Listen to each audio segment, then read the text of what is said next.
आप संस्कारी बहू हैं तो मैं आपको जय श्री कृष्ण, नमस्कार, प्रणाम कहूंगी। आइए प्लीज। न्यू सराउंडिंग्स आपके लिए स्मृति ईरानी जी या तुलसी जी, आज आपको क्या कहूं, 25 साल बाद ये रोल, उफ, व्हाट्स हैपनिंग। आप हैं कौन? आप तुलसी हैं, आप स्मृति ईरानी पॉलिटिशियन हैं, आप हैं कौन? मुझे लगता है कि अगर जब आप मुझसे मुखातिब होती हैं तो और ये सवाल करती हैं कि मैं हूं कौन, और आप इस कश्मकश में रहती हैं कि पॉलिटिशियन है, एक्टर है, बस स्मृति ईरानी है। चाहे आप उसे अलग स्वरूप में देखें, चाहे अलग तमगे के साथ देखें, चाहे अलग पायदान पर देखें, चाहे अलग व्यवस्था में देखें, इंसान वही है। इंसान वही है, लेकिन रोल बदलते रहते हैं, क्योंकि कहते हैं ना, रिश्तों के भी रूप बदलते हैं। बिल्कुल, रिश्तों के रूप बदलते हैं और आपका रोल बदलता रहता है। तो स्मृति जी, मैं आपसे पूछना चाहती हूँ कि 2024 के इलेक्शन के बारे में बहुत सारी बातें हुई जी। आपने अपने आप को ये जो री इन्वेंट किया है, आप हमेशा करती हैं किसी न किसी तरीके से, लेकिन ये री इन्वेंशन, इसके पीछे आपकी सोच क्या है? मुझे नहीं लगता कि इसे आप री इन्वेंशन कह सकते हैं। ये एक स्टोरी की रीटेलिंग हो सकती है। वो स्टोरी जो आज से 25 साल पहले टेलीविजन पर कही गई, वो स्टोरी जिसे 10:30 बजे रात के एक बहुत ही अजीबोगरीब स्लॉट में धकेला गया, क्योंकि एक महिला प्रोड्यूसर एक स्टोरी को लेकर बहुत उत्साहित थी। एक बहुत बड़ा शो 9 बजे आने वाला था स्टार प्लस पे, और उस शो और हमारे बीच फासला बहुत था। हमारे शो ने एक इतिहास रचा टेलीविजन के लिए। लोग कहते हैं history doesn't repeat itself, well I guess we have even defeated that adage. इतिहास हमने दोहराया। आज अगर आप कहें कि क्या कोई ऐसा शो है जो आज चल रहा है जो 25 साल बाद दोबारा री इन्वेंट या रीलिव हो सकता है, मुझे नहीं लगता। तो अपने आप में टेलीविजन में इस उपलब्धि को पाना कोई छोटी बात नहीं है। आपने कहा कि इस शो को धकेला गया 10:30 बजे का कोई स्लॉट होता ही नहीं था। आज से 25 साल पहले लोग रात को 10:30 बजे टीवी कहाँ देखते थे? खाना खा के सो जाते बिल्कुल। इनफैक्ट हास्यास्पद है, कल ही किसी का फोन आया उत्तर प्रदेश से, और उन्होंने कहा कि दीदी ये 9:30 बजे नहीं आ सकता, गांव में सब 10 बजे सो जाते हैं, हम सबको जागना पड़ रहा है इस शो के लिए। तो एक रिलेटेबिलिटी, गांव से भी किसी का कोई ऐसा सुझाव आना, मेरे लिए it's a very warm feeling. आप तो ये आपके सेट का किचन है जी। खाना भी बनाती हैं आप? शो के अलग अलग पदार्थ हैं, लेकिन चूंकि आप जर्नलिस्ट हैं, वो भी पॉलिटिकल जर्नलिस्ट, मच एक्लेम्ड, तो आपके लिए ये वाला स्पाइस सबसे काम आता होगा, मिर्चा। बिल्कुल, और मैं यही निकाल रही हूँ। आपको लोग ये भी कहते हैं ना, पॉलिटिक्स के फील्ड में, देखिए, इंसान कहीं भी हो उसका फ्लेवर छूटना चाहिए, भले ही वो तीखा ही सही, लेकिन मुझे ऐसा लगता है कि आपने वो जीवन भी क्या जिया अगर आप किसी के मुंह में कोई मिठास, थोड़ा सा तीखापन ना छोड़ जाएं। और इंडियंस को तीखापन तो बहुत पसंद है। हाँ, लेकिन मेजर में ज्यादा नहीं। हाँ, हम लोग माएँ भी रह चुकी हैं, तो ये हम रह चुकी हैं। हाँ, मतलब अब थोड़े बच्चे बड़े हो गए हैं तो इतना ये सब नहीं होता, पर नहीं तो नजर भी उतारती हैं। कोई आपके प्रतिद्वंदी अगर ये वाला आपका वक्तव्य देखेंगे तो निश्चित कहेंगे नाविका कुमार सुपरस्टिशन को बढ़ावा दे रही है, इसलिए मत करिए। सुपरस्टिशन हो ना हो, पर ये हमारे घरों का एक हिस्सा रहा है। आज हमारी नानियों दादियों ने ये किया है। ये आज हमारी मीडिया की सबसे बड़ी उलझन बन गई है। हम कहते थे मीडिया के माध्यम से अभिव्यक्ति की आजादी मिलेगी, लेकिन आज अगर आप एक मुकाम पर पहुंच जाते हैं तो आपके मुंह से निकला हर शब्द नपातुला होना है। कैन यू इमेजिन, एक इंसान के नाते आप पर भी ये प्रेशर रहता होगा कि मैं क्या बोल रही हूँ, उसका क्या परिणाम होगा, उसे किस दृष्टि से देखा जाएगा, भले ही वो सूखी लाल मिर्ची की बात क्यों ना हो। दादी नानी के आप उपलक्ष्य में बोल रहे हैं या उनके पर्सपेक्टिव से बोल रहे हैं, अपनी हिस्टोरिकल दिनचर्या की दृष्टि से बोल रहे हैं।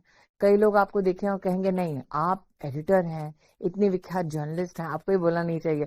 तो जिंदगी जब ऐसे कश्मकश या फिर ऐसी परिधि में जिया जाता है तो काफी इंटरेस्टिंग बन जाती है जिंदगी। लेकिन स्मृति जी, आप मिनिस्टर रह चुकी हैं, पॉलिटिशियन हैं, रोल कर चुकी हैं पहले, अब ये दोबारा 25 साल बाद रोल कर रही हैं, पर घर में वाकई किचन में are you comfortable? I am. तो बच्चे क्या फरमाइश करते हैं? अभी तो इतने बड़े हो गए हैं कि मैं फरमाइश करने लगी उनसे। लेकिन हाँ, मेरे लिए खुशकिस्मती मेरी इस बात की है कि परिवार सहज रूप से बड़ा हुआ है मेरा, कॉम्प्लिकेटेड नहीं है। मैं काफी एक कंजर्वेटिव कंपैरेटिवली इंसान आप और हूँ। कंजर्वेटिव? हाँ, थोड़ा सा आपने सारे कंपैरेटिवली रूल्स तो तोड़े अपने हैं अपने जीवन घर के। में थोड़ा बहुत कंजर्वेटिव हूँ। तो परिवार के लिए कौन क्या बना रहा है ये इतना मायने नहीं रखता। सब मिलकर एक साथ बैठकर खा पा रहे हैं एक भी मील, वो व्हाट अ मायने रखता ब्यूटीफुल थॉट दैट इज। बहुत जरूरी है ये कि हम और हमेशा महिला से क्यों अपेक्षा होती है कि वो बनाए? ईरानी साहब भी अच्छा खासा बना लेते हैं। अच्छा, एनीवे अब आप क्या लकी हैं। बनाते हैं, आप लकी अब क्या बनाते हैं वो अलग बात है। आप लकी हैं, हर किसी को ये सौभाग्य नहीं प्राप्त नहीं, होता। मुझे लगता है और जिंदगी में नामिका, हम चाहे कुछ भी कर लें, कितनी भी हमारी उपलब्धियां हों, आपको घूम फिर कर घर ही लौटना होता है। तो अगर घर में वो शांति ना हो, घर में वो पार्टनर ना हो, घर में उस प्रकार के रिश्ते ना हो जहां आके कम से कम कोई जज ना करे, सुकून से आप वो वक्त अपने परिवार के साथ बिता सकें, तो बाहर की जद्दोजहद का कोई फायदा नहीं। तो मैं पूछना चाहती हूँ, दिस कमबैक जो है आपका एज तुलसी, क्या ये रिश्तों की अहमियत को दोबारा जिंदगी में ला रहा है? क्योंकि कहीं ना कहीं पिछले 20-25 सालों में the pace of life has change. It has. The most interesting feedback I have had on the show is also from people who were young children at that time, who sat with their mothers and had to watch because the mothers were insisting. The most, I think, emotive feedback I've had is from gentlemen जो छोटे लड़के थे, अपनी माँ के साथ बैठकर देखा करते थे जबरन, क्योंकि ऑप्शन नहीं होता था। Today, if they've lost their mothers, it is for them A that, memory. no, there are many who are brought to tears because that mother is no longer around. You know, that family member is no longer around. So for them, the nostalgia is not only for the show, but the presence of that mere family member in that one TV home, that relationship, that nok-jok they had within their own families when the show was aired. And I think that's what is so distinct about Kyunki. It is like any other show. You remember there were shows like Ramayana and Mahabharata, where the बिल्कुल। family used to congregate and there was a very religious or spiritual outpouring of emotion. With Kyunki, it was a quintessential joint family hit pit. And after shows like Bunyad and Hum Log, this generation had not seen this kind of a family setup and family drama. So for me, what is extremely, I think, heart-wrenching is when I get that feedback that, you know, I used to watch it with my True. mom. I remember She's no longer around. Mihir को जब उस previous incarnation में मरना था, तो मतलब दूर दराज की फैमिलीज में लोगों ने खाना खाना बंद कर दिया था कि मिहिर मर गया, तुलसी का क्या होगा। You know, it is very, मैं हमेशा लोगों से कहती हूँ कि रोजमर्रा की चीजों को स्क्रीन पे लाना इतना मुश्किल नहीं होता, क्योंकि आप you are speaking to facts और वो फैक्ट बहुत लोगों को पता होता है। तो हर इंसान का अलग अलग पर्सपेक्टिव होता है। एक मनगढ़ंत कहानी, एक काल्पनिक परिवार को आप इतना रियल बना देते हैं कि लोग उससे मतलब Relate फिर करते इतना हैं। रिलेट करने लगते हैं कि उनको वो हर चीज नई लगती है, जहां पर उनकी मानसिकता, उनकी रियलिटी उस अनरियल सिचुएशन में कहीं मेल खाती है, कहीं विपरीत परिस्थिति बन जाती है।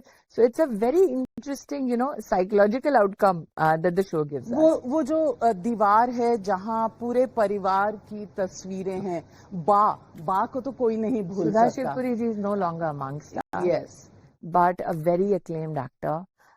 ओम शिवपुरी जी की धर्मपत्नी, बिल्कुल। और अपने समय में थिएटर हो, टेलीविजन हो, फिल्म्स हो, उन्होंने एक अमिट एक छाप छोड़ी है। और मुझे याद है 25 साल पहले सुधा जी बैठकर आपकी आवाज में एक लहजा क्या होता है, इमोशन क्या होता है, कि इंसान तुम्हें टीवी पे देखे ना देखे, तुम्हें अगर पहली बार सुन रहे हैं तो वो क्या खिंचाव होना चाहिए आवाज में, उसके बारे में परिचर्चा करती थी। अपरा मेहता आज भी हैं हमारे मध्य में, शो में भी आपको पहले एपिसोड में दिखे होंगे। Again a theatre actor who said that ये जो है ये मैं देखना चाहती हूँ then and now. Ladies and gentleman, ये स्मृति ईरानी है जो पॉलिटिक्स से पहले की स्मृति ईरानी है। नहीं भाई, इस वक्त भी पॉलिटिक्स में थी। नहीं, इसके बाद इसके बाद आपको इसके बाद आपको मैं पदाधिकारी के नाते दिखाई दी। पॉलिटिकली एक्टिव तब भी थी। ये तो थोड़ी डरी सहमी है। और ये वाली जो है इतनी शायद व्यवस्थित नहीं थी कि नाविका कुमार के साथ किसी शो पर आ सके। नाविका कुमार भी तब मामूली सी रिपोर्टर थी। वही इट्स अ जर्नी। 25 साल में कितना कुछ बदलता है, लेकिन फिर भी कितना कुछ वही रहता है। आई थिंक क्योंकि I think it's also people living their journey in consequence of or in reflection of, let's say, my journey. जैसे मैंने अभी क्योंकि के सेट पे आप अपनी जर्नी जी रही हैं, तो कई लोगों के लिए वो रिलेटेबिलिटी भी होती है कि मैं उस वक्त क्या कर रहा अपने जीवन में क्या कर रहा था या क्या कर रही थी। रिलेशनशिप्स के अलावा जैसे आपने अपनी प्रोफेशनल जर्नी का उल्लेख किया, तो क्योंकि also is become that cornerstone where people are saying what was I doing 25 years ago. The fact that आप फ्लैशबैक है, there is nobody in politics or media who can bring you to that crossroad of your own life where you start reflecting on your own life and on your own journey. तो स्मृति के लिए क्या क्या बदला है इन 25 सालों में? कुछ नहीं, वजन छोड़ के कुछ नहीं बदला। That's not true. आप 2014 से मंत्री रही हैं, यंगेस्ट मिनिस्टर रही हैं, और ये जो आपने कार्यभार संभाला, और आपने तो पॉलिटिक्स में ऐसे झंडे गाड़े हैं, राहुल गांधी को हराया, फिर केएल शर्मा से हारी। स्मृति ईरानी का ये पहलू और स्मृति ईरानी का वो पहलू अलग अलग किरदार हैं या कहीं ना कहीं आकर सिमटते हैं? दिमाग में क्या चलता है? द फैक्ट कि आप 25 साल बाद भी मुझे डिसाइफर करने की कोशिश कर रही हैं, एक पब्लिक पर्सोना के नाते एक उपलब्धि से कम नहीं है। आज की भागदौड़ की जिंदगी में जब टेक्नोलॉजी हर पब्लिक पर्सोना का आपको हर अंश बताता है कि उनकी सोच क्या है, वो किस दिशा में जाने वाले हैं, आपको ये कंक्लूड करने पर मजबूर कर देता है कि ये तो यही करेंगी। The fact that you still deciphering कि what about Smriti Irani, the fact that you predictable आप नहीं है, ये तो आपके पार्टी वाले भी कह देंगे। मुझे लगता है कि आप जिंदगी 4 लाइनों के बीच में नहीं जी सकते। आप जिंदगी किसी और के दृष्टिकोण से नहीं जी सकते। आप जिंदगी अगर किसी और की अपेक्षाओं के अनुरूप जीने की कोशिश करेंगे तो वो आपकी जिंदगी नहीं है, वो किसी और की जिंदगी, किसी और का प्लान आप जी रहे हैं, आप अपने ही जीवन में फिर कैदी हैं। तो जिन लोगों को इस बात का इल्म नहीं कि आप कैसे स्वेच्छा से स्वावलंबी जीवन जी सकते हैं, शायद उनको मैं अनप्रिडिक्टेबल लगती होंगी।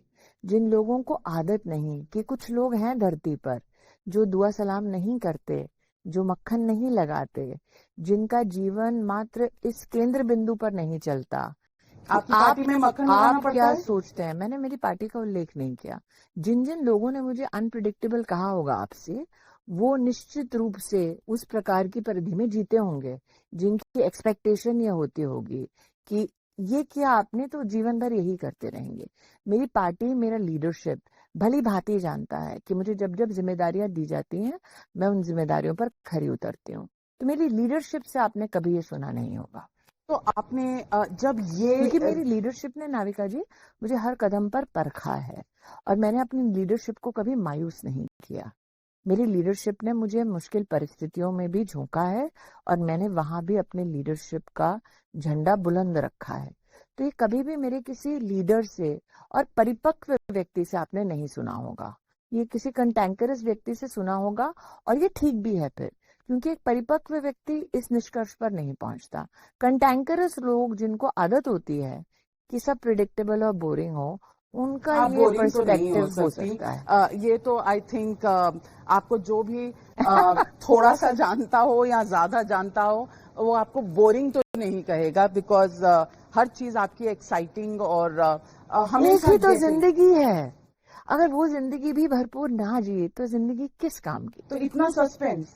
सस्पेंस नहीं है, मैंने जो भी निर्णय लिए सार्वजनिक लिए, मैंने ऐसा नहीं है कि किसी कोने में छुप के कुछ किया हो।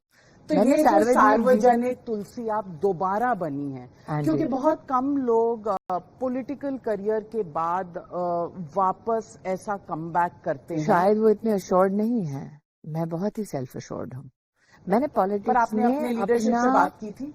मेरा लीडरशिप मुझे बंदी नहीं मानता ना, मेरा लीडरशिप जानता है पर कि मैं एक परमिशन लेनी चाहिए होती कि मैं आप ये सोच रहे हैं कि मेरा लीडरशिप गेस्टापो, ऐसा नहीं है। मेरी लीडरशिप ने हमेशा अलग अलग प्रोफेशन से कई लोगों को मौका दिया है देश की राजनीति में।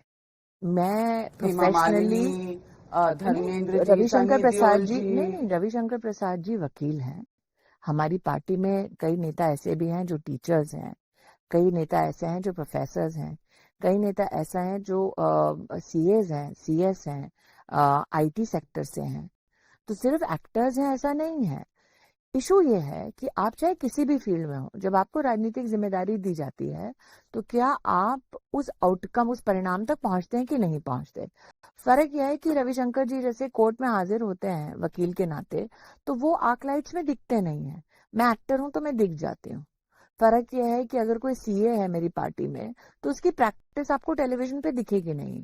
आपको वो जब प्रवक्ता के नाते या प्रतिनिधि के नाते आएंगे, आप उनको सिर्फ उतने में मेजर कर पाएंगे। पर ये तो है ना कि तो जीवन में आज जो दिखता है उससे सवाल भी बहुत होते हैं। ये उसमें गलती नहीं है, मैं नहीं कह रही उसमें गलती। आज पार्लियामेंट में विपक्ष में हो या सत्ता पक्ष में हो, कई लोग हैं जो पढ़ाते भी हैं, अलग वोकेशंस में भी हैं, वो अपने वोकेशंस डिक्लेयर करते हैं। फर्क इतना उनमें और मुझ में कि मैं एक ऐसे वोकेशन में हूँ जहाँ कैमराज हैं, दूसरा मैं एक ऐसे वोकेशन में हूँ जहां पर ना सिर्फ कैमराज है, पर जहां पर मैं वहां पर भी सक्सीड हुई हूँ। तो ये फर्क है। तो पिछले हफ्ते भर के तो रेटिंग्स आ गए होंगे। What is the feedback that you are getting मैं ऑन? सिर्फ टेलीविजन की रेटिंग्स पे निर्भर मैंने कभी नहीं किया। हम ओटीटी पे भी हैं, तो ये पहली बार मेरी जीवन में हुआ। मैंने ओटीटी में कभी कोई काम नहीं किया था, पहली बार मैं ओटीटी में अपने आप को देख रही हूँ। लेकिन जहाँ रेटिंग्स का सवाल आ रहा है नाविका जी, वो स्टैंडर्ड हमने ऑलरेडी सेट कर दिया। हम 31 की रेटिंग पे थे। आज कोई भी टेलीविजन नेटवर्क पे कोई भी कार्यक्रम ऐसा नहीं है जो मेरी उस रेटिंग तक पहुंच पाए। सबसे खराब में खराब रेटिंग हमारी 22 थी। आज टेलीविजन में कोई नहीं है जो 22 पे भी पहुंच जाए। जब मुझे लगता था अरे हम कितना खराब है, तो 8 बार हमने हर मैं साल सोच रही थी कि हर थर्सडे वो जो रेटिंग्स आती है टेलीविजन में, नहीं, हमारे चैनल्स की भी, जब आप आपके ऊपर भी वही। नहीं, मेरे एक तो आईएनबी मिनिस्टर आप रह चुकी हैं, नहीं, और हमारे ऊपर वो रेटिंग्स का प्रेशर आप पे होगा, ये सोच के मैं बहुत खुश हो रही थी। नहीं, क्योंकि मैंने वो स्टैंडर्ड सेट कर दिया। जिस दिन आप हाँ मंदिर में जा रहे हैं, थैंक यू। तो जिस दिन आप 31 की रेटिंग सेट करें या 22 की रेटिंग सेट करें, उसके बाद आपको रेटिंग का भय नहीं रहता। लेकिन तब की वो रेटिंग, और इसीलिए मुझे लगता है हिस्टोरिकल थी कि तब कोई सोशल मीडिया नहीं था प्रचलित करने के लिए कार्यक्रम। तब कोई हमारा इंटरव्यू नहीं करता था, कोई होर्डिंग नहीं लगाता था, तो वो रेटिंग और मुश्किल होता था।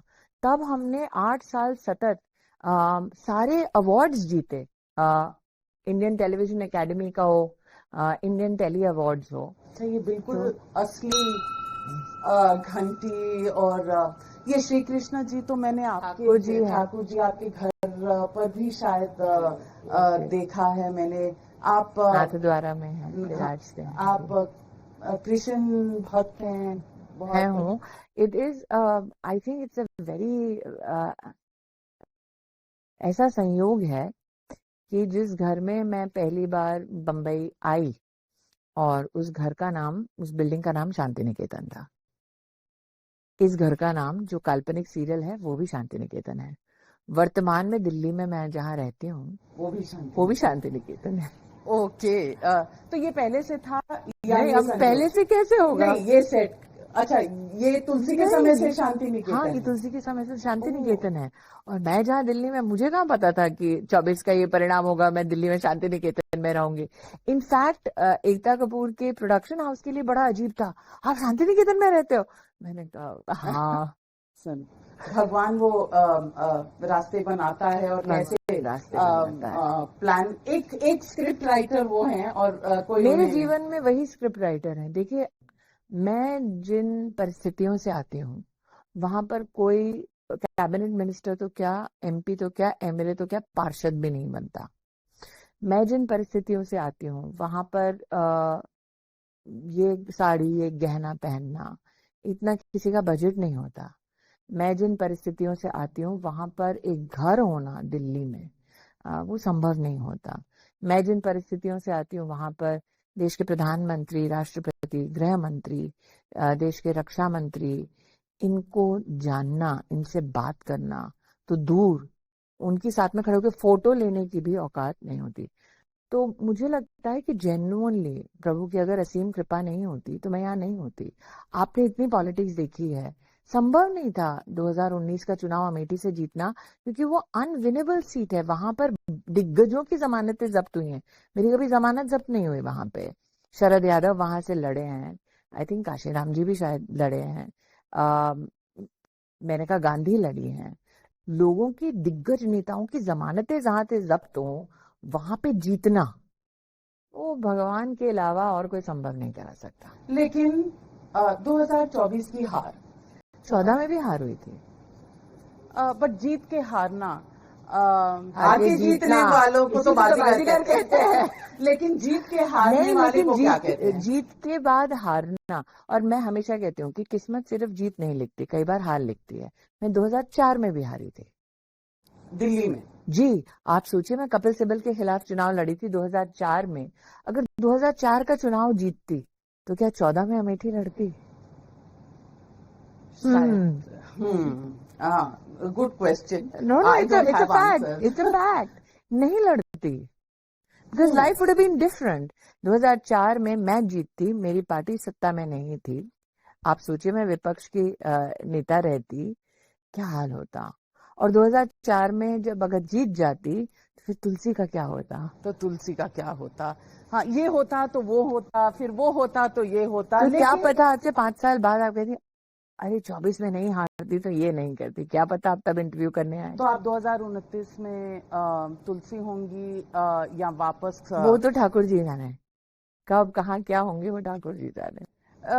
लेकिन आज की पॉलिटिक्स जी, आप, आई एम श्योर, पार्लियामेंट देखते रहती हैं।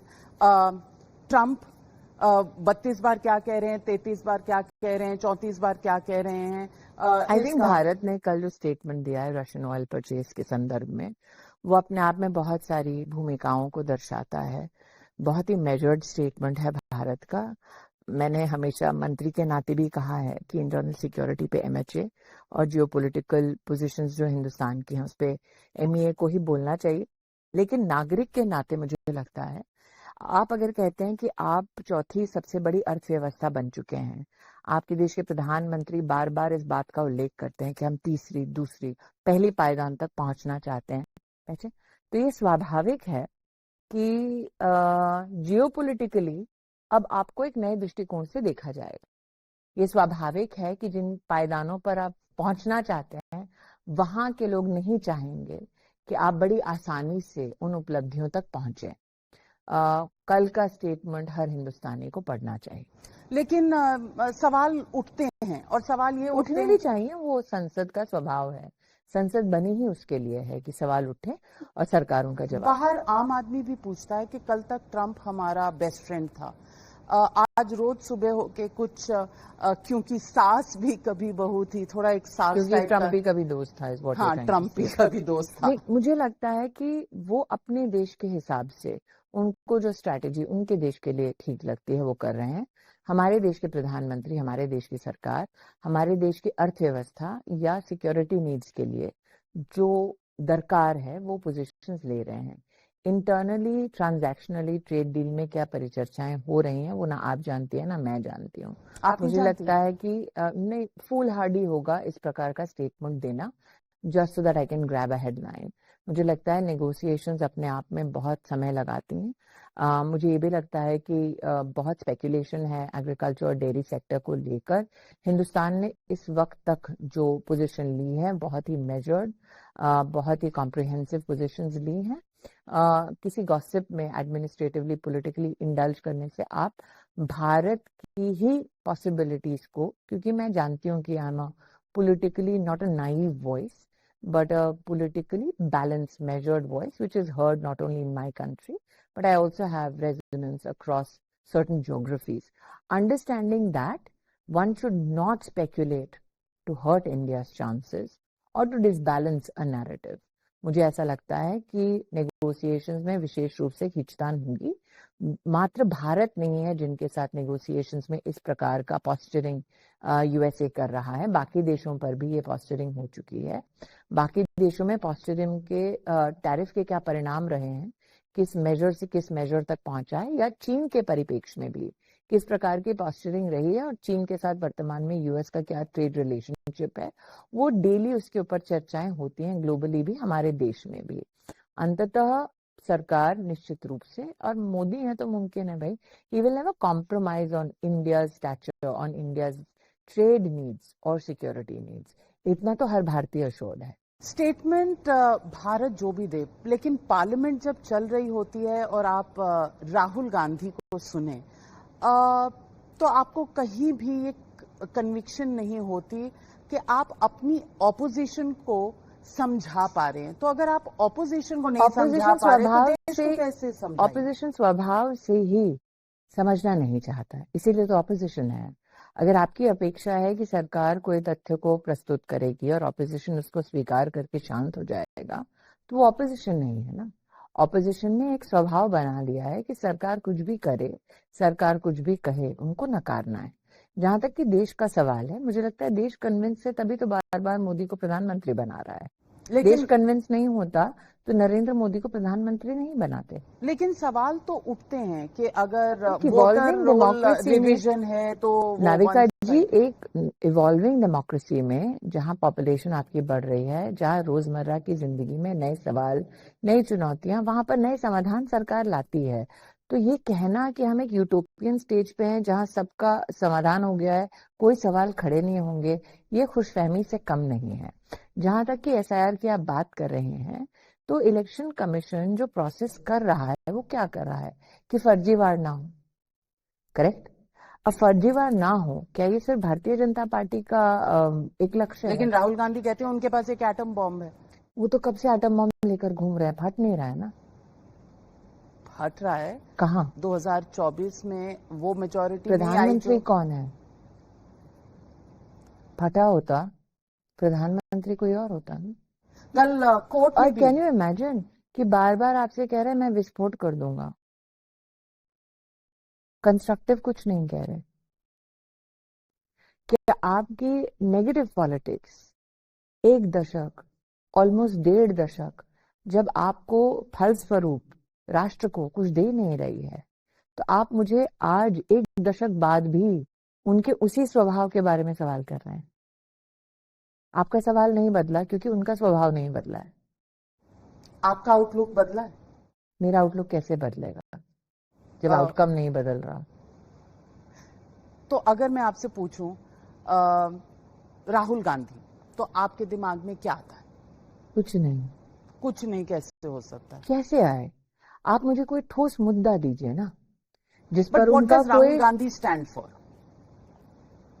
मी opposition, mindless opposition, because there is nothing of substance that is being brought that will help a political dialogue more fruitful in parliament. Trump, there is nothing but accusations without substance.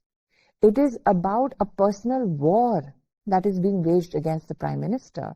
It is as though it is pulling at the ends of a vendetta politics or a vendetta narrative. Principally, as a citizen, give me something purposeful to reflect on.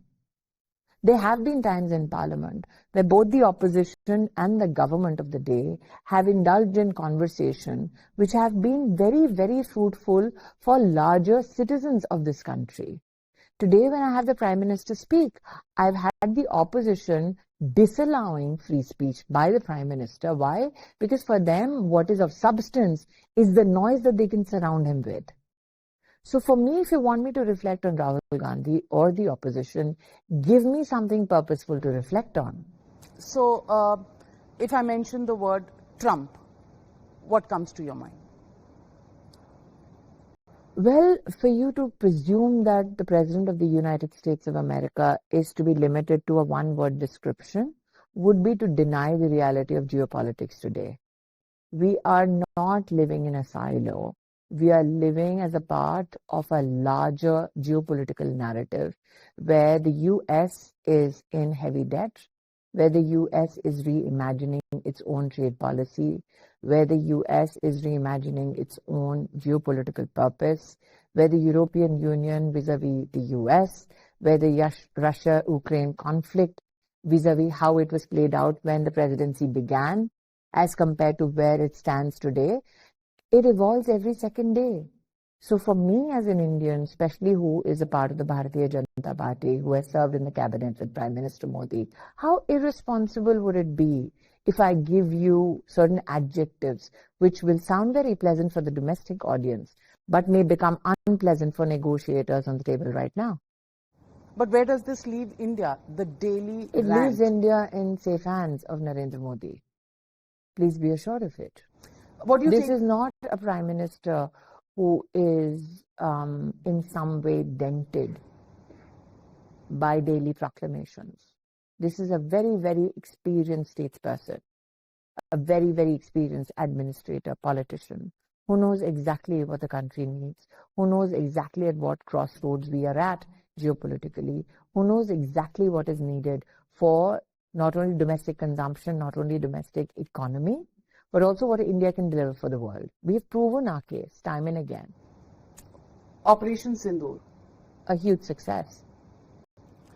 In which case, why is this talk about shooting down our planes something that we shy away from? I think I would rather go by the DHAMO statements. I think I would rather go by the government statements and not pontificate on why this and why that. Shashi Tharoor. What of him? What do you think of him? Why do I need to think anything? Why He's a does friend not- of the BJP in recent times. Is he going to join the BJP? Do you know how many friends BJP has? And the fact that he was not allowed to speak in That Parliament. is for the Congress to opine on. That's not my issue. That's not my party. But freedom of speech and Manish the Tiwari and Shashi Tharoor. the dichotomy in which the Congress party lives is something you've reported on for years on end. That should not surprise you. I think Mr. Tiwari's statement that his silence is to be read is very statesmanlike. But that is not my issue. That's not my party. Those are not, unfortunately, I will sound very rude, those are not my people to opine on. Saffron terror. Saffron and terror never go together. I think the courts now have opined on it as well. You have yourself reported on your channel as to how there was this insistence by the UPA to ensure that saffron as a way of life, Hinduism as a way of life, as a way of religion, spirituality is besmirched. That is now being exposed, and rightly so. But the fact that there are two verdicts in 1 week, one of the Mumbai train blast where everybody is let off, one of the saffron terror case where everybody is let off, what does that tell you about the investigation process and bringing to justice those who have perpetrated these terror attacks? I think that based on the evidence the judges have opined, and for me to reimagine the opinion of the judiciary again would be foolhardy. But I think there is understandably a conversation across the country, not only on investigation processes, but also outcomes that people desire. But fundamentally, a democracy where judiciary is independent to opine on the basis of evidence is the very fundamental foundation that gives us strength. So for me, if there is a verdict that needs to be challenged and an ultimate judicial outcome that we seek, that happens from the Supreme Court. If everybody starts opining, especially in politics, about how a court should function, Then you will have opinions from the court as to how politicians and parliament should function. Will the 4 pillars of democracy, next somebody will tell you how to run your news hour. So I think that as a democratic nation, it is best that we, who are different pillars of democracy, function transparently and to the best of our ability. But the Supreme Court yesterday, in the Rahul Gandhi case, defamation case on pitai ho gayi army walon ki, and China has taken 2,000. It said that the leader of opposition should speak in parliament, not in social media. There is a debate that has now emerged on that. Should politicians not speak on social media? All of you do. देखिए, आप जब एक constitutional position पे होते हैं तो आपकी एक जिम्मेदारी होती है. एक regular run of the mill politician और एक पॉलिटिशियन जो एक संवैधानिक पायदान पर है, पद पर है, उसमें थोड़ा फर्क होता है. क्योंकि आपकी ओपिनियन तब आप तक सीमित नहीं रहती. आपकी ओपिनियन या आपका रिफ्लेक्शन, फिर भारत की ओपिनियन, भारत का रिफ्लेक्शन, भारत में भारत के लोग भारत के बारे में क्या चर्चाएं कर रहे हैं इंटरनेशनली, फिर उसे एक इंस्ट्रूमेंट के नाते इस्तेमाल किया जाता है. और लीडर ऑफ ऑपोजिशन एक बहुत सम्मानित पदवी है. तो अगर भारत के लीडर ऑफ ऑपोजिशन ने भारत की सेना का इस प्रकार से उपहास किया है या इस प्रकार से बहुत ही निम्न स्तर के शब्दों का इस्तेमाल किया है, तो लिटरली वो एक औजार बन जाता है, वो एक शस्त्र बन जाता है दुश्मन के हाथों में. इस बात की मुझे लगता है अंडरस्टैंडिंग हर इंटेलिजेंट पॉलिटिशियन में है. Except there are always exceptions. Smriti Irani, आप एक इंसान भी हैं, एक महिला जिसने बहुत संघर्ष भी किया है. कहीं थोड़ा सा तो बुरा लगता होगा कि मैं चुनाव हारी और मुझे वापस उस बैटल ग्राउंड में जाना है और जीतना. हर किसी को लगता है कि अगर स्मृति ईरानी की कोई पॉलिटिकल औकात नहीं होती तो आज नारिका कुमार उसके सामने बैठे नहीं होते. ये भी मेरे पे डाल दिया आपने. As always, all I am doing is frankly speaking.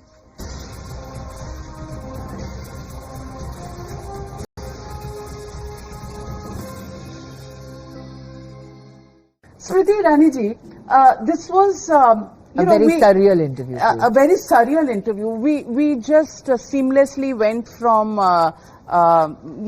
the drawing board of Kyunki Saas Bhi Kabhi Bahu Thi to this conversation of deep politics. इतना आसान होता है क्या कि आप seamlessly दोनों मुद्दों, दोनों किरदारों के बीच में शफल कर लेती हैं? I can understand कि बहुत शायद किसी ने मेरे अलावा किया नहीं है, तो इसलिए मैं थोड़ी सी आपको डिस्टिंक्ट लगती हूँ. बट आई बिलीव दैट आप देश की राजनीति में आते क्यों हैं? आप इसलिए आते हैं क्योंकि आप अपने देश के लिए अपनी ओर से क्या कर सकते हैं. आप उस स्वभाव या उस इच्छा या उस संकल्प के साथ आते हैं. आज से 25 साल पहले मैं देश की राजनीति में क्यों आई थी? मैं चाहती थी कि मैं पॉलिसी में हस्तक्षेप कर सकूं या पॉलिसी में योगदान दे सकूं. मेरा सौभाग्य रहा कि प्रधानमंत्री जी ने मुझे मौका दिया कि नेशनल एजुकेशन पॉलिसी का जो आधार है उसको स्थापित करने में foundational documentation, foundational conversation across the country, वो करने का मुझे सौभाग्य प्राप्त हुआ. आज हमारे देश में नौजवान जब नेशनल रैंकिंग फ्रेमवर्क देखकर अपना कॉलेज या यूनिवर्सिटी वो तय करते हैं, उस फ्रेमवर्क को बनाने वाली मंत्रियों मैं रही हूँ. मेरा ये सौभाग्य है कि हमारे देश का पहला डिजिटल ऑनलाइन जो पढ़ाने का प्लेटफॉर्म है हायर एजुकेशन का स्वयं, उसको बनाने का मुझे मौका मिला. कोविड में आप रिपोर्ट कर रही थी, टेक्सटाइल मंत्री मैं थी. कितने लोगों को तो ये याद भी नहीं होगा. नहीं, मुझे याद है. आपकी साड़ियां देखकर मेरे को टेक्सटाइल जरूर याद आता है. आपको मेरी साड़ी देख के टेक्सटाइल याद है, लेकिन शायद देश में किसी को पता नहीं है पीपीई किट्स बनाने में मेरा क्या योगदान रहा. हिंदुस्तान कभी पीपीई किट्स बनाता नहीं था. उस वक्त देश के प्रधानमंत्री का एक मंत्री पे विश्वास करना कि सर हम देश में बना सकते हैं. आप सोचें कि मुझे एज एन इंडिविजुअल वो कितना बड़ा चैलेंज नहीं था मेरे लिए. कितनी बड़ी आपके लिए ब्लेसिंग है कि आपका देश आप पे निर्भर करता है और आप डिलीवर करते हैं. आपके प्रधानमंत्री के लिए आप डिलीवर करते हैं. महिला बाल विकास मंत्रालय के अंतर्गत जुवेनाइल जस्टिस एक्ट में किस प्रकार से क्या संशोधन करना, साइबर क्राइम, पोर्नोग्राफी जो बच्चों के लिए उसका उल्लेख. और ये अकेले नहीं होता. साइबर पोर्नोग्राफी का जब मैं हम लोग लेजिस्लेट कर रहे थे, भूपेंद्र यादव जी जो वर्तमान में पर्यावरण मंत्री हैं, उनके साथ चर्चा करके भूपेंद्र भाई कैसे इस विषय को लाना चाहिए. It's always you are a part of a team, so to be a part of a team beat in, क्योंकि आज सब हमको देख रहे हैं. शायद ही किसी ने नाविका कुमार के मुंह से सुना होगा, टाइम्स नाउ में 300 लोग काम करते हैं जो एक प्रोग्राम पुट अप करते हैं. साध्वी कभी बहुती में 150 लोग काम करते हैं जो एक प्रोडक्ट पुट अप करते हैं. हम 450 लोगों का प्रतिनिधित्व वर्तमान में इस एक शो के माध्यम से कर रहे हैं. टेलीविजन में आज लगभग, टेलीविजन ओटीटी आप देखें तो लगभग 2 मिलियन मतलब 20 लाख लोग नौकरियां करते हैं. ये छोटी बात नहीं है. आपको एक्टर, एंकर दिखता है, ये लोग बिल्कुल नहीं दिखते. लेकिन अगर हम ढंग से अपनी नौकरी ना करें तो इन सबकी नौकरियां दांव पे लग जाती हैं. तो ये भी कोई छोटा मुकाम नहीं है.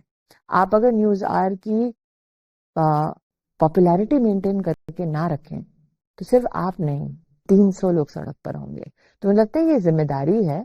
ये फन लगता है लोगों को, और बहुत कम लोग हैं, जैसे आपने कहा ना डिवाइन स्क्रिप्ट, भगवान ने जेन्युइनली चुनकर मुझे ये मौका दिया है कि राजनीति में और मीडिया दोनों, और ये दोनों फील्ड्स महिलाओं के लिए आसान फील्ड्स नहीं माने जाते. तो 2.5 दशक दोनों में बने रहना ठाकुर जी की कृपा है. बहुत सही आपने कहा कि there is divine intervention, blessing to be able to do this. लेकिन इन्फ्लेक्शन पॉइंट्स क्या रहे आपके जीवन में अगर आप मीडिया में आई? क्या इन्फ्लेक्शन पॉइंट था और फिर उसके बाद क्या इन्फ्लेक्शन पॉइंट बना जो आप राजनीति? मुझे हर चीज में जिंदगी स्थिर हो जाए, ठहर जाए, वो थोड़ा सा अजीब लगता है. आप में अगर रेस्टलेस सोल है आप? नहीं, आप में अगर काबिलियत है तो मौके आपको तलाशते हैं. तो मुझे मौकों ने तलाशा है. वो भी भगवान की ही कृपा है, वरना कोई सड़क से लेके फर्श से अर्श तक नहीं पहुंचता. मेरे लिए ड्राइविंग पॉइंट क्या है आज, क्योंकि साध्वी कभी बहुत ही कर रहे हैं. पहले 3 एपिसोड में क्या बोला हमने कि आप 50 साल की उम्र में एक औरत पहुंचती है जो अगर गृहिणी है, बच्चे बड़े हो गए, चले गए, हस्बैंड के पास समय नहीं होता, वो अपनी कैसे दिखती है, उसके अपने व्यक्तित्व के बारे में वो क्या सोचती है, ये सारे विषय उठा रहे हैं. लड़की है अगर तो उसको क्या जीवन में झेलना पड़ता है. तो आज कई सोशल इश्यूज हम लोग उठा पा रहे हैं क्योंकि हमने वो बेंचमार्क टीआरपी का स्टैंडर्ड सेट कर दिया. तो आज मैं हूं या बहुत प्रेशर होता है, शोबिज है ये, इन वन वे और द अदर. हम प्रेशर दे रहे हैं, हम ले नहीं रहे. नहीं, पर Smriti ji, you know showbiz में to look young is, there is no expectation of how I look because I'm a politician. So वो प्रेशर नहीं है, botox and looking good and ये ट्रांसप्लांट, वो ट्रांसप्लांट, ये सर्जरी. मैं एज एन एक्टर भी कभी अपने लुक्स के लिए नहीं जानी जाती थी, अपने क्राफ्ट के लिए जानी जाती थी. एज अ पॉलिटिशियन भी अपने क्राफ्ट के लिए जानी जाती हूँ, लुक्स के लिए नहीं. क्राफ्ट के लिए तो ऐसे जानी जाती हैं कि बहुत लोग रात को उनको डरावने सपने भी आते होंगे. If you're known quintessentially for your talent, if you're known for your craft, how you look then doesn't matter. And I think but in showbiz it does. No, for me it's very, very satisfying that I'm the one person who's broken it. It doesn't matter how I look. और आप कह रही हैं आपका show ढकेल दिया गया.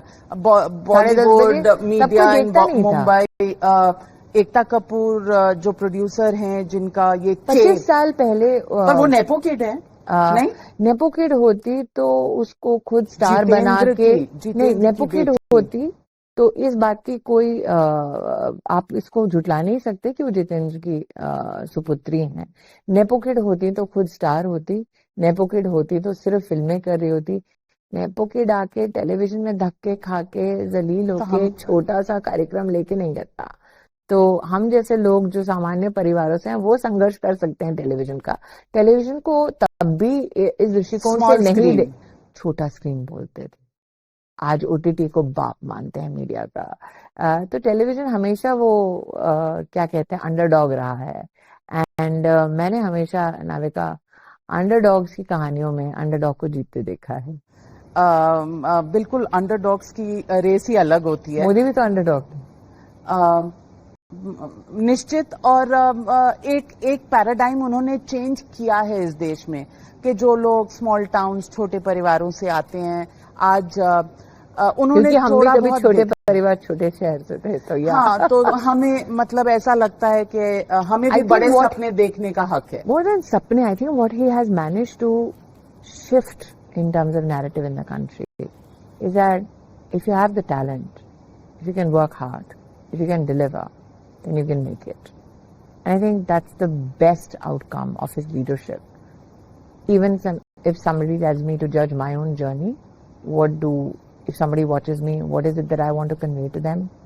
If you're watching and you think this is not possible, it is possible. So what next for Smriti? एक और सीरियल या एक और इलेक्शन? पॉलिटिकल जिम्मेदारियां तो मुझे मिलती रहती है मेरी पार्टी से.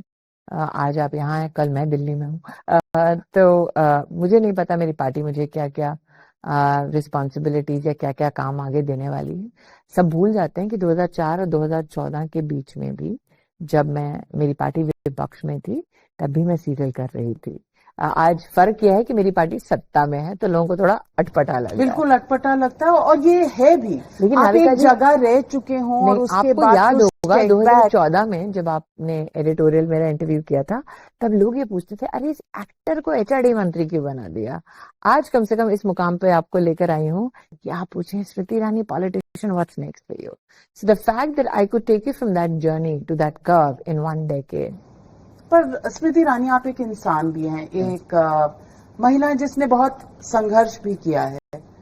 कहीं थोड़ा सा तो बुरा लगता होगा कि मैं चुनाव हारी और मुझे वापस उस बैटल ग्राउंड में जाना है और जीतना है. हर किसी को लगता है कि हार के जीतना है. मुझे हार के जीतना, जीत के हारना जिंदगी में क्या सिर्फ वो मायने रखता है या जज्बा मायने रखता है जिसकी वजह से हार और जीत का फर्क नहीं पड़ता. तो आप क्या संत स्मृति ईरानी हो गई हैं? स्मृति में बहुत प्रैग्मेटिक स्मृति ईरानी. मैंने कहा ना, मैं 2004 में भी तो हारी थी. अगर तब भी बात और थी, तब आपने कभी ये लाइमलाइट, पॉलिटिकल लाइमलाइट नहीं देखी थी. आज आपने देखी है, महसूस की है, दुनिया ने आपको उस रोल में देखा. देखिए, क्या है पॉलिटिकल लाइमलाइट, आप बताइए. मैं आज इसका ब्रेकडाउन करती हूँ. क्या है political limelight? Being a minister, being a policy maker, being part of the highest decision making. What is Modi democratized? So my God, what has my party democratized? If I have an opinion on a policy, if I have an opinion on a law, if I have an opinion on a public program of the Prime Minister, I can talk to my leadership and give my sujhav. My sujhavs get accepted because they steep from experience, administratively, politically. तो ऐसा नहीं है कि मैं कहीं बैठ के कमरे में विलाप कर रही हूँ और मेरा लीडरशिप सुन नहीं रहा. BJP is not a party of an individual. It is a party genuinely of different people from different sections of society. And for you to presume that just because you don't see me sitting amongst 22 people, that I am this Abla Nari who's not being heard. No, that I never ascribe to any woman, least of all Smriti Irani. मेरे दिमाग में कोई नारी अबला नहीं होती. कम से कम ये मैं मन से बिलीव करती हूँ. प्रिसाइसली. एंड आई थिंक आपने इतनी पॉलिटिक्स खुद देखी है कि आपको पता है. क्योंकि अगर स्मृति ईरानी की कोई पॉलिटिकल औकात नहीं होती तो आज नारिका कुमार उसके सामने बैठी नहीं होती. ये भी मेरे पे डाल दिया आपने. As always, all I am doing is frankly speaking. You are frankly speaking. और स्मृति ईरानी, एक बात मैं जरूर आपको कहना चाहूंगी. आप शब्दों के तार बहुत अच्छे बनाती हैं. आप दिलों के तार भी अच्छे से जोड़ती हैं. मैं आ ही रही थी उस पे. आप शब्दों के तार अच्छे बनाती हैं. आपके जो शब्द हैं वो जैसे पर्ल्स होते हैं जिन्हें आप पिरोती हैं और लोगों के सामने रखती हैं. मास्टर कम्युनिकेटर आप हैं. शायद इसलिए मीडिया में इतनी सक्सेसफुल हैं, चाहे 25 साल पहले हों या इस वक्त हों. You've only grown in terms of your communication skills. लोग आपको इस रूप में दोबारा देख रहे हैं, एक्सेप्ट कर रहे हैं और बहुत सी मोहब्बत दे रहे हैं. शायद you're the chosen one, you're the blessed one. But we are still waiting for you to be back. Mumbai cannot be your playground forever. Delhi is waiting. Parliament is waiting. Hope to see you there soon. आप आएंगी तो क्या कहते हैं, थोड़ा सा वो मिर्च मसाला शायद और आएगा. Well, I'm glad. I'm very, very blessed that you hope to see me roar in Parliament. That wish in itself is a great blessing. Jai Shri Krishna. Jai Shri Krishna, and thank you very much, and Thank many you, ma'am. congratulations on your new avatar, Smriti Irani urf Tulsi. Thank you.